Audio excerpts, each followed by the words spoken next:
moment, all you positive heads out there. It's so good to be back with you as always.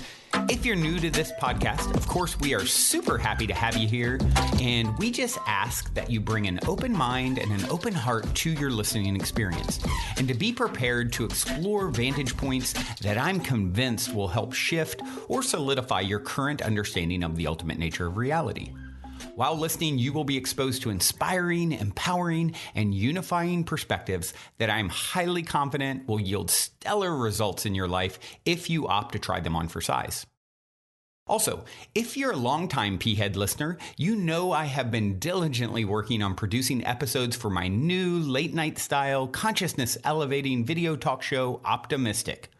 Well, after a year plus in the making, I am thrilled to announce that we will be releasing Season 1's episodes weekly beginning March 15th, and I'm asking for your help to spread the love and to let your friends and family know about Optimistic when it's released. In exchange for taking a minute to share our Episode 1 teaser video on March 15th, or whenever you're hearing this, up through the end of April, we're giving you monthly memberships to not one, but two consciousness-expansive online content portals from two of my very favorite teachers and healers that are valued at over $50 a month, as well as entering your name into a drawing to win a free week at the Mystic Manor for a retreat immersion valued at $2,950, where the winner will be chosen in April. Otherwise, if you're interested in hearing more details about the rewards you'll receive for supporting, we'll send you a video that goes into detail when you text the word Mystic to the number 22999. You can also go to optimistic.tv to see several other videos, including the Optimistic show trailer and two videos that discuss the week-long retreat immersion, as well as details of what the Mystic Manor immersion entails and how you can book a week to come stay with us even if you don't win the raffle.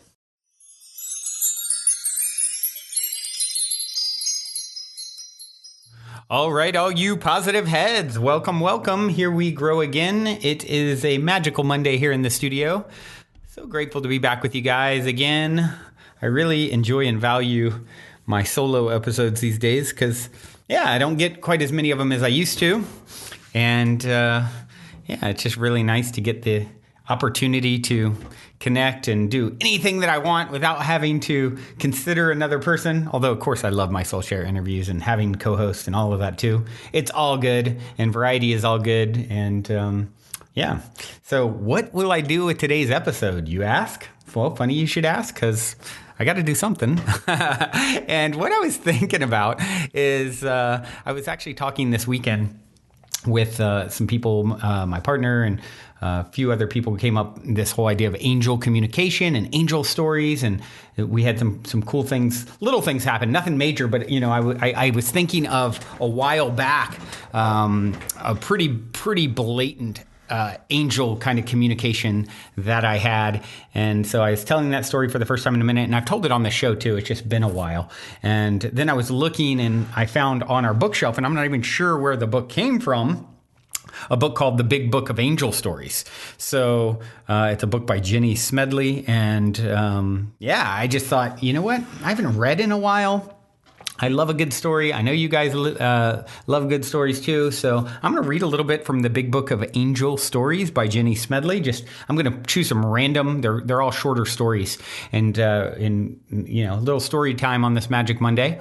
And before I dive into that, I do want to throw out to you guys. I think it's been a week or so since I mentioned it. We are doing a special promotion for Mystic Manor Retreat Immersion Experience. If you guys want to come and stay in March or April, it turns out that these are the least traveled months. And so I thought, you know what? It's a great opportunity for people who financially have been prohibitive. It's been prohibitive for them to come with the normal pricing. So what I'm offering to you guys, normally it's $29.50 for a solo room. And what I'm offering is you guys can pay $13.33 in March and April for the spots that still remain, that is. There's a bunch of them have been filled up, but there's still some left. $1,333, and you get paired up with someone else, so you share a room. But of course, you're not going to end up with anyone that you're not meant to, right? And you basically get to spend the full week. It's way less expensive than normally what it would be. Just through March and April, we're doing that. And I just wanted to put it out there. If you guys are interested, you can book a call with one of the elves here at calendly.com/mystic deal. All one word. And yeah, you can book something and have a talk conversation about, what dates are still available and, sending you the special link to sign up and, all the questions that you would have, and everything can be addressed on that call. And I'd love to see you guys here. There's still a few left at the end of March and as well in April. So once again, go to calendly.com/mystic deal and come out and spend a week with us. I mean, for $1,333, you couldn't stay in a place like this, much less all the things that you get, vegan prepared meals and all the transformational workshops and all the fun that we have. It's really an incredible value. So, and it feels good to be able to find a creative way to offer that to you guys for those who, like I said, it's been cost prohibitive with the normal pricing. So, all right. With that being said, I'm going to jump right into some story time here. And maybe what I'll do is I'll start with my own story of Angelic experience. Way back, I maybe 5 years ago or so, I read a book called The Messengers, and it's all about this guy who supposedly it was his experience. The book's all about his experience as Paul the Apostle, or remembering a past life, tapping into Paul the Apostle, right? And whether it's true or not, who knows? But the book was fascinating, and it was just so interesting about his experience with Jesus, of Nazareth, and how he really interacted and talked and what he was doing, and Paul's perspective on it. And in that book, the guy who lived in Seattle that was having these recollections, he would wake up at 4:44 in the morning, and he'd get these crazy downloads and communication with angelic entities and all this stuff. And he was telling a friend about it. I mean, I was telling a friend about it. I just read the book and I was saying, yeah, the angels would communicate through electronic devices. And it was such a cool, fascinating book. I recommend it. And by the way, you can download the book for free on GW Hardin, Hardin.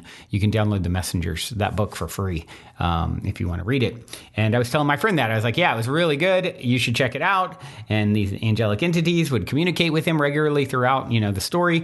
And a lot of times they're electronic devices. And at that moment, as I was telling him this, the alarm in my house went off. And it was like midnight. And it was like the fire alarm. And I'm like, whoa, hold on. What just happened? Like, I was just talking about angels communicating this way. I go down to see if maybe my son Bradley is cooking a pizza that's burning or something. Nope, nothing, nowhere, no smoke, no nothing, no reason this should be going off.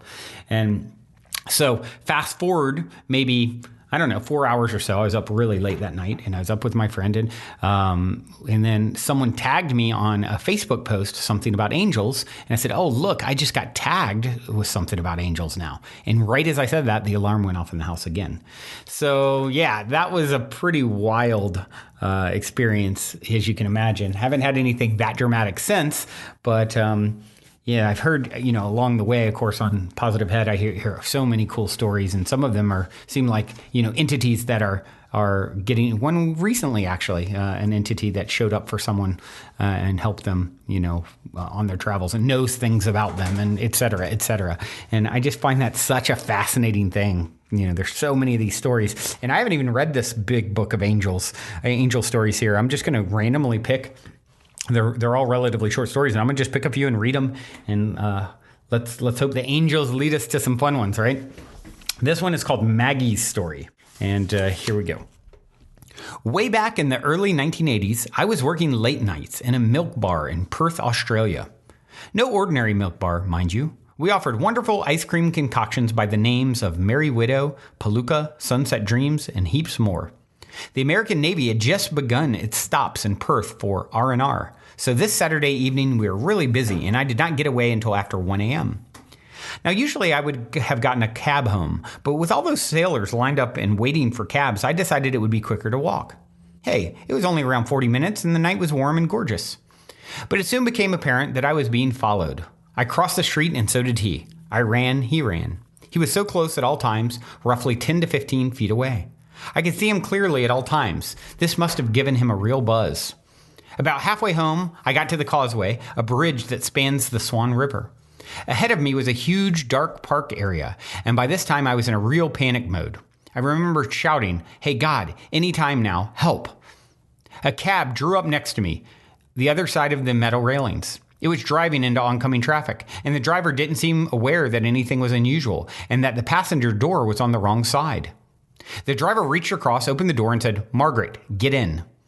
Now, whenever I was in deep trouble, I was called Margaret, so naturally I did as I was asked. Somehow, I walked through the metal railings. They simply ceased to be there. I've tried this many times since and only received the gift of bruises. I was driven directly home without the driver ever asking for the address. On reaching the house, the driver asked for my house keys, opened the door, and let me in. Then he handed the keys back and said, "We will meet again." He never charged me for the cab or anything. I remember that the cab was shiny, black, and smelled of new leather and honey. The driver was shiny clean, that's the only way I can describe it, and wearing a really, really white shirt. Now, me being me and caught up in the day-to-day stuff of work and rearing 3 children, I let this miracle pass until around 3 weeks later when a newspaper article described how a girl had been found in the park by the causeway, raped, beaten, and left for dead. I was really feeling sick, and the identikit photo only confirmed the feeling. It was the same man who had followed me. I will never know how close I came to a dreadful experience, or why I was saved, but I'll always thank the angel who came to my rescue. I now know that angel to be Gabriel, for we have indeed met many times since, and he continues to guide and protect me. Okay, I'll just keep going. That was an interesting one. This is Linda's story. Quite a few years ago, I was a single parent struggling to bring up 3 children. It was a tough time. I was always tired, and this particular night was no exception. I finally got all the kids to bed and was able to relax for a while. But I was too tired to enjoy TV or read, so I decided I'd go to bed too. I expected to be out like a light as soon as my head hit the pillow, but it wasn't to be. You know how it is when something's preying on your mind and it's almost like dreaming? You know, there's something you just have to do before you can really relax, but you're just so physically tired it's hard to make yourself get up and do it. All that kept running through my mind was that I needed to get up and pull the TV plug out of the socket. Something wasn't going to let me sleep until I did this. I resisted for a while, telling myself I'd never bothered before, so why did my mind keep me awake about it now? But anyway, in the end, I got up and went back to the sitting room and unplugged the TV. There, I thought, now I can sleep. I went straight to sleep as soon as I got in bed and didn't stir until morning. Usually the kids put on the TV in the morning, so when I got up first thing, I put the plug back in the wall socket to switch it on for them. As I did so, there was an almighty bang and the fuse blew. I really do feel that my guardian angel made me get up and unplug the TV the night before, and if I hadn't listened and done it, we could have all been caught in a fire. This is Georgina's story. 2 things happened to me in January last year that turned my life around. The first was that I got attacked. Well, as near as makes no difference. I was coming out of the mall late after having had a look at the January sales, and I was a little alarmed when I saw the parking lot was almost empty apart from a truckload of guys, all laughing, and the worse for drink by the looks of them. They spotted me and started making rude suggestions all the while. I thought I had 3 options. I could tough it out and keep walking to my car, which was on the other side of the truck. I could run to my car, which would show my fear, or I could run back into the mall, which again would demonstrate my fear, but would also take me away from them. In the end, I decided on the third option, but as I discovered, there's nothing as scary as an empty mall. The whole place echoed as I ran down between the stores, which all seemed already to have their lights off, or going off.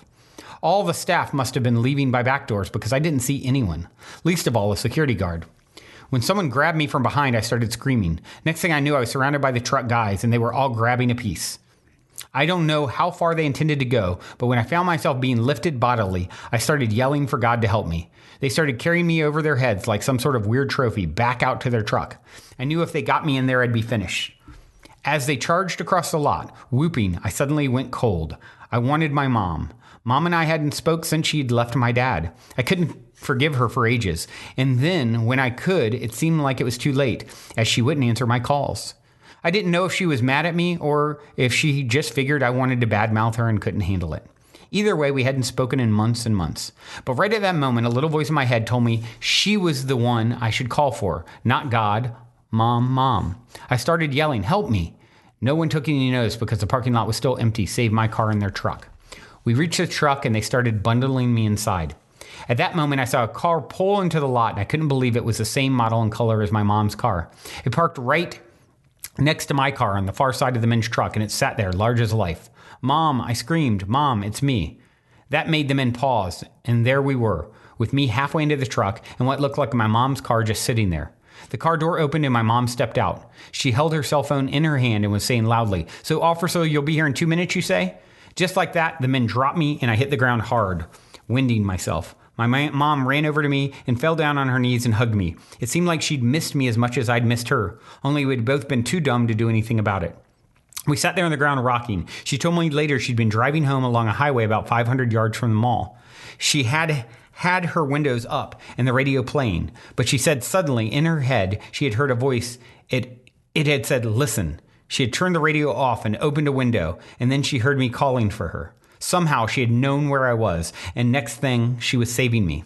I'll never know who spoke to her about me, but I'm told that Gabriel is the angel of communication, so maybe he set the whole thing up just to get me and Mom talking and making a new start together. Wow, that one's a trip, huh? Before we continue, I'd like to take a moment to tell you about our new sponsor, BetterHelp. As you know, we do everything we possibly can on the show to help people shift their perspectives to help them lead a healthy and happy life.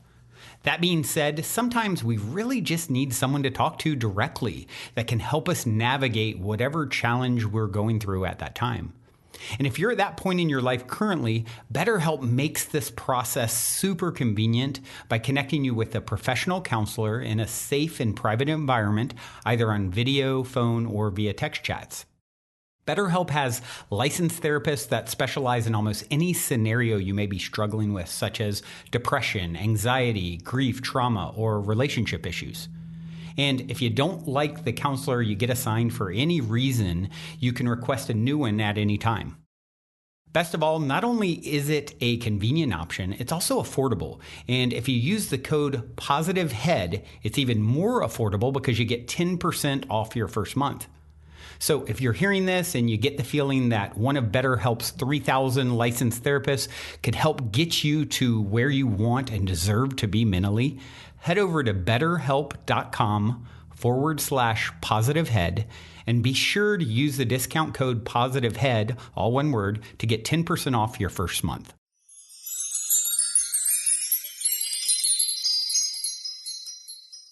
Next one, Eve's story. It was a beautiful Sunday morning and I just finished my shift as a carer. I got on my moped and was soon on my way home. As I approached a roundabout, there was a car waiting in the outside lane. I started around the roundabout when suddenly from the inside lane, a car shot out.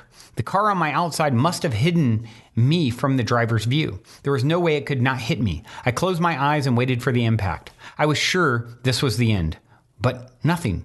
I opened my eyes and the car had stopped about 3 inches from my knee. I gathered myself together and drove my moped around the front of the car and headed home. I just kept repeating, thank you, to the spirit for saving me. When I got home, still very shaken, I said to my husband, I should be dead. I need a stiff drink. It wasn't until I had rested a while that it came to me that things had been very strange. Recalling what had happened, there had been no noise, no sound of car engines, not even a bird singing. No one got out of the cars and spoke to me, and I don't even recall the colors of the cars or the people driving. It was as if the angels had stopped time in order to save me. Interesting. That's almost like a alternative timeline kind of thing. Just thinking about this, this makes me think of a story I had the other day. Speaking of, Mystic Manor guests, one of the things that we do is we go on, usually I take on Fridays, a lot of times I'll take the guest for that week on a hike, and we just, usually I spend one-on-one time with everyone, et cetera. And we did this a couple weeks ago with the guest, and right when we got to the to where we were going to hike, we noticed someone kind of jump away from a path, and we went over there to look, and there was a big rattlesnake. And I was like, whoa, they're like, what does that symbolize? What does that mean? Snake energy, right? And so it was a really, really crazy and cool to see this big giant rattlesnake. Well, we went on our hike, and then, hours later, we're going to leave, and I go and I get back in my car, and right when we get in the car, me and the 3 retreat guests from that week, I'm like, wow, that was crazy to see 2 snakes. And then one of them was like, 2 snakes? What do you mean 2 snakes? And then I'm like, oh, Hold on. What do I mean? And then I had a memory of seeing a second smaller snake, and I'd said to the person who was there, I don't even know who it was, wow, lots of snake energy today. Like, hey, this is the second time I've seen one. But in that moment, it was so weird. I said it out loud, and the retreat guests were like, huh? Like, what are you talking about? 2 snakes. We only saw one. Where did you see a second one? Right. And it's like a memory that I have, but it didn't actually happen. And as I talked it out loud, I've never had anything like that before. It was the oddest feeling. It was like, what's going on? Did I see was there another timeline where there was a second snake, or did I dream that? Or I don't know, but it was so odd to actually speak it out loud like that. And then, someone observed, like, what are you talking about? There's only one. Did you see something we didn't? And anyway, so that kind of makes me think of that with this story of the car. No one spoke, no one heard anything. It's just almost like a foggy, weird memory, right? All right, so we got time for another one or two here. Let's see how this one goes. This is Sophia's story. The little boy was totally immersed in his game. He crawled about moving his small plastic figures around in the dust of the front garden of a terraced house as I passed by, and I wouldn't have even noticed him except for his cry of, "Skywalker, you will die." There it was again, a reference to the word sky. What on earth was going on? It had started when I woke up in the morning to my radio alarm playing the song Sky by Sonique. Okay, this is a little trippy. I just saw a post. Let me stop right there. I just saw a post by someone talking about Skylar. They call it, their child's name is Skylar, and they call him Sky, literally I don't know, an hour ago or so. Unless this is a memory that I'm just remembering that didn't happen. I'm pretty sure I saw a post about this name just a bit ago. So interesting synchronicity there. Okay, I'll continue. It had started when I woke up in the morning to my radio alarm playing the song Sky by Sonique. I noticed because it was an unusual sort of choice for my local radio station, but I thought no more about it. I went down to the tube, and that's when I started to get a weird feeling that something was going on. Nearly all the hoardings had the word sky in them. Ocean Sky Jets, Sky Insurance, Sky Bingo. It was crazy. I walked along, starting to wonder if I should take some notice of all these coincidences. I started to think I was some sort of Chicken Little and the sky was going to fall on me. When I came to a poster that didn't mention the word, I sighed with relief. For a moment, anyway. Then I saw the poster had a corner that wasn't stuck down properly, revealing several layers of old posters underneath. My curiosity got the better of me, and I pulled the corners back. Sure enough, a couple of layers down, there was an old advert for the film Vanilla Sky. I was getting a little freaked out by then. Ooh, I'm getting chills a little bit too, because I always say that's one of my top 3 favorite movies. So yeah, I love Vanilla Sky. Okay, continuing. My train came and I got on. I didn't know what else to do. It started again. The ads on the tube trail all had the same theme. The posters right opposite me were for Stars in the Sky Dating Agency and Sky Tours. My head started to buzz and I felt fuzzy and faint. Something was going on. I was getting some sort of a warning or message. But what was the point if I couldn't understand it? I scanned my fellow passengers. I think everyone who travels on the tube does that nowadays. I don't know exactly what we think we're going to see. A man in a hoodie with the word bomb on his rucksack or something. Everyone looked normal. Well, as normal as a random selection of commuters all crammed unnaturally together like sardines, trying not to invade each other's personal space as much as possible, could look. But anyway, I thought, what would the word sky have to do with a terrorist on a tube train? I got to my station without incident, rode up the escalator, numbly passing an ad for Sky TV, and then walked through some residential streets toward the office where I worked. That was when I heard the boy playing in his tiny front garden. I really didn't know what I was supposed to do, so I walked on puzzling over it. As I waited to cross the street, standing on a narrow pavement, I glanced across the road, almost already knowing what I'd see. There was a huge hoarding advertising a film called Look to the Sky. Suddenly, something clicked in my brain. Without thinking anymore, I turned and sprinted for my place on the curb as quickly as I could. Instantly, there was a terrifying, loud, crashing sound, and sharp particles snapped into me, peppering the back of my neck with tiny nicks. I stopped, and for a moment I was frozen to the spot, unable to turn around, feeling my head for injuries, but finding only red dust particles.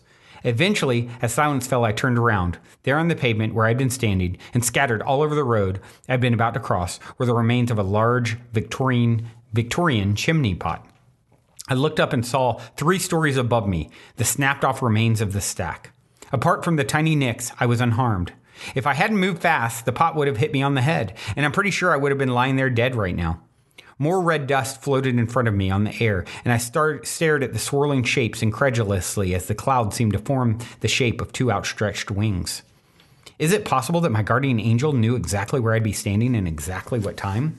Did my angel know that the chimney pot, which must have been loose and tottering in the wind for days, was going to fall on the spot at exactly that time I was going to be standing there? Were there an unusual amount of repetitions of the word sky around that day put there by my angel? Or had my subconscious been programmed while I slept to be especially receptive to the word so that I'd get the message? I don't honestly know, but I do know that I missed death by inches that day, and it was because of the message that I avoided it. Wow, that's a pretty intense one. What a trip, huh? Kind of weird that I had a sky thing just a little bit ago. Yeah. Fun times. The synchronicities are everywhere. Are you listening? Are you looking? Yeah.